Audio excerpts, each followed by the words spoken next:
आज तो इस गांव में कोई नहीं बचेगा रे, सबको मार दूंगी। हा हा हा हा हा हा हा। तो दोस्तों, शहर से दूर रामपुर नाम का एक छोटा सा गांव था घने जंगल में।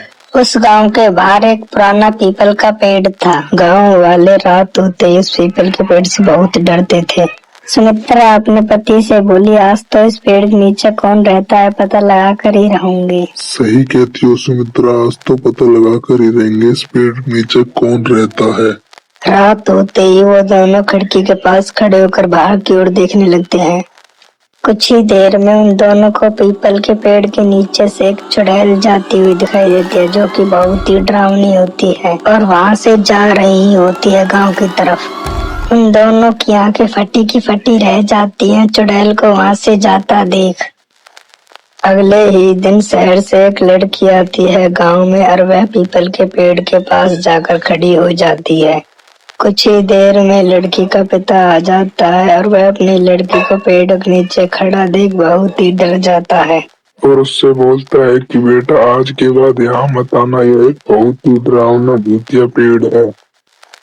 तो पापा, यह सब एक झूठी बात है, भूत कुछ नहीं होता, चलो यहाँ से चलते हैं। और वह दोनों कुछ ही देर में अपने घर की तरफ जाने लगते हैं। एक दिन उस लड़की के पिता सो गए थे। लड़की बोली, आज तो पता लगा कर ही रहूंगी कि इस पेड़ के नीचे कौन रहता है। वो रात होते ही बाहर की ओर निकल गई घर के और कुछ ही देर में वो उस रात होते ही भूतिया पेड़ के नीचे आ जाती है चलकर। लड़की सामने से चुड़ैल को आता देख बहुत ही डर जाती है और कुछ ही देर में चुड़ैल उसके पास आ जाती है। लड़की बोलती है, प्लीज मैंने कुछ नहीं किया, मुझे मत मारना, मैं तुम्हारे आगे हाथ जोड़ती। चुड़ैल बोलती है, आज तो तुझे मैं इस चाकू से मार ही डालूंगी रे लड़की। वह लड़की कुछ ही देर में वहाँ से भागने लगती है और चुड़ैल उसके पीछे पीछे भागने लगती है। कुछ ही देर में लड़की वहाँ से भाग जाती है और घर में चली जाती है। चुड़ैल हो जाती है वहीं पर। चुड़ैल बोलती है, आज तो बेटा तू बच गई, पर अगली बार ध्यान रखना, अगली बार नहीं बच पाई। फिर सुबह होते ही गांव में पंचायत होती है। फिर सुमित्रा का पति बोलता है, अच्छा ऐसी बात है तो आज हम रात को वहाँ पर देखेंगे कौन है। फिर वो लोग वहाँ से चले जाते हैं।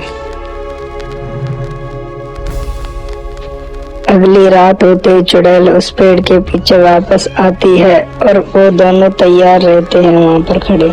उस चुड़ैल को देख उसको मारने के लिए आते हैं। चुड़ैल, आज तो तू नहीं बचेगी रे हमारे हाथों से। चुड़ैल उनको देख वहाँ से भागने लगती है, बचाओ रे बचाओ रे बचाओ, और वहाँ से हमेशा के लिए भाग जाती है वो पेड़ को छोड़कर। अगली सुबह गांव के सभी लोग नाचने लगती है, अरे मौज आ गई रे, चुड़ैल वहाँ से भाग गई।